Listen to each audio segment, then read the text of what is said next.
Yeah, today we're going to be building the 49cc quad. I've took it out of the box, but you'll see here, this is what should be in the box when you get it. 2 front wheels, a seat, chain guard, a number plate and a box with your nuts and bolts. We'll open the box. In the box is a bag of goodies. You've got a mixing tank and a manual. They can stay there.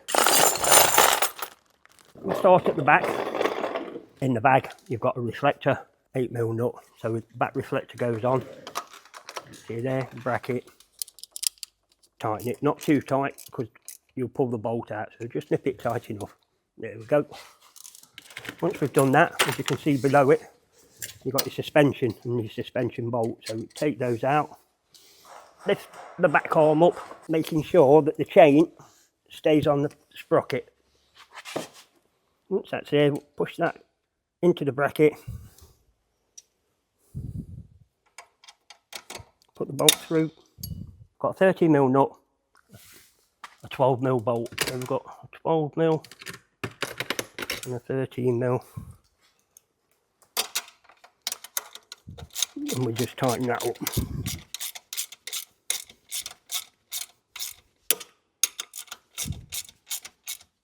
Suspension arm at the top. Just make sure that's tight. Right, that's tight. You can get the seat, front of the seat there. Can't see. Little arm there, and that fits underneath a bit of plastic at the front. So you put that back over.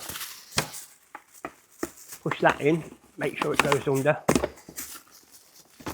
There, and then at the back you've got a spring clip. Push that into the hole, just tap it down. Seat's on. To take the seat off, all you do is you release the clip again that's underneath there, the seat will pop up. Alright, if we come to the side, we'll come to the back wheel. We need to take the back wheel off. So, pull the dust cap off, 24mm socket. Right, so when you take the wheel off, just make sure there's what's called a woodruff key, which is a flat piece of metal that fits in that groove there. That goes in there when you put the wheel back up, and it lines up with the groove on the wheel. So when you put it on, the wheel will move with the axle. So once that's off, we need to get the 3 bolts out of here. Take those out, that's where the chain guard's going to go. You notice they've got a black washer on them. Keep the black washer on them because sometimes they'll stick to the back. What you do is you slide it over the back axle, push it up and through and line it up with the holes there with the bolts you've just took out. 3. Then we can tighten those back up. Put the wheel back on, making sure the key's still in place. Push it, twist it, there we go, until it's on. Now that's the back end finished. So if we come to the side, you see here where the carburetor is, you get a 14mm spanner and we put it on top of the carburetor there and we tighten it up. They're always loose, so we just tighten it, there we go. That's tight. Make sure that black cap is pushed right on top of the carburetor. That's where the throttle cable comes. So push that down, like so. Turn it round completely. And there you have the petrol pipe, which isn't connected. Before you connect it, just look under the front of the quad and make sure the pipe from the petrol tank through the petrol filter down to the tap isn't kinked. There's no kinks in it. That's good. There's no kinks in there. So then on top of the carburetor we put the pipe. It's quite stiff, this pipe, so it takes a while. There we go, as you can see there. Pipe's on. The clip that's above it, just squeeze it, slide it down, and it fits over the top of the pipe there. Come round to the front. Now on the 50s, The suspension at the front's all connected, so we don't have to touch it. All we need to do is make sure that the bolt and the nut are tight, and I can see there that the bolt's coming through the nut, so it is tight. So first thing we do, pull the brake calipers through into the other one. Then we pick a wheel and we slide it onto the axle, just like that. And in your bag, you'll have some 19mm nylon washers, nuts. So we put those on. Yeah, if it don't go on, we'll just give it a quick tap. Yep. So then come round to the side, pull the wheel out, you line it on the back of the bracket so that the caliper goes over the disc.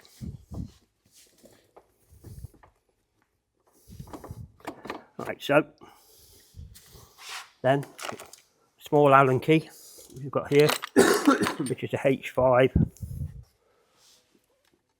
We put them.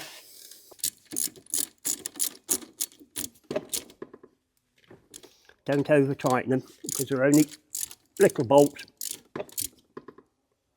There we go, and you might take the thread off them. So that's that wheel done. Do the same on the other side.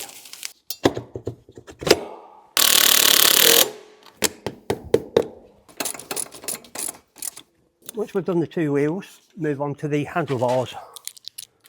So again, in your box, you'll have 4 bolts, 2 clamps. What we do is put the back clamps in first. So we'll pick the handlebars up, sit them on top of the clamp, put the back bolts in. Don't have to put them in tight.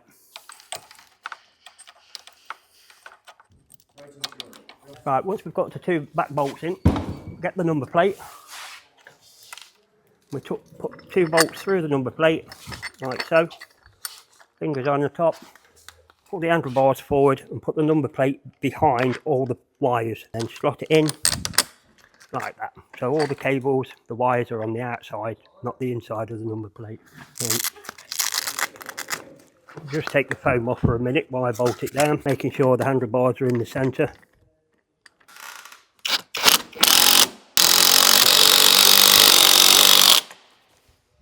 Once you've done that, just give it a quick tug, make sure the handlebars don't move.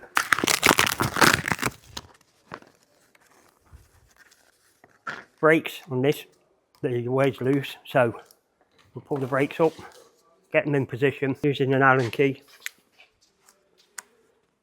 We just tighten them up. Don't tighten them too tight because it's only plastic, so just nip it tight, have a feel of it, that's fine. Same as on the other side, that's really loose. That's tight, and then all we have left to do is your cut-off switch, which fits on top of there, like that. And that connects to the body. Will be strapped onto the handlebars. Clip that off. In you go, turn it on. Fuel's on when that's level. You have a choke just here that you lift up. Once it's lifted, put your fuel in, pull it, and it should start. Right, so Russ has just finished building the little 50cc kids KLF quad. This one now we're going to show you how to start it. We've put a fuel in, which is a 25:1 mix. So that's 2-stroke oil mixed with petrol at 25:1 as per your mixing bottle. It's very important that the safety lanyard is kept on for when you start it, otherwise it won't start. And the key ignition is turned on. Around here, the fuel line needs to be level. So level is on, down is off. Choke needs to be on, which is up, and then we're good to go. With the pull, you want to apply a little bit of throttle at the same time. So you look, I'm right-handed to find it easier with my left hand. To push the throttle in slightly, just where that has got that little bit of play, and then you feel that bite there. So not too, don't want to be all the way around, just bite there. Get it off. As you see there, fired up straight away. You don't need to be yanking hard. You don't need to be over-excessive. You don't need to be out there. That's where pull starts break, and you don't want to be against the plastics here. It's a nice straight pull. Kink out there, and up we go. With the choke, as you saw, as I was trying to show with obviously the sound being a bit of an issue, pushing the choke down means that obviously once it's warmed, choke is now off, and that's how it's ridden. So around here, when choke's off, which is down, you're good to go. If it cuts out, leave it on for a little bit longer, as in up, and every quad's different depending on how long you've had it stood. A few obviously standard checks. Full nut and bolt check needs to be done across the whole of this quad, especially with the gauges that's potentially going to be on it. Brake checks, so regular just rear and front brake checks. If you get any signs of pulling to one side over time, check your calipers lined up. Tracking is important. So on these track rod ends here, you've got little nuts that undo, 10mm, undo them, and you can align as you twist the track rod end, it moves the wheel. We'll do another video on that kind of tracking on our quads down the line.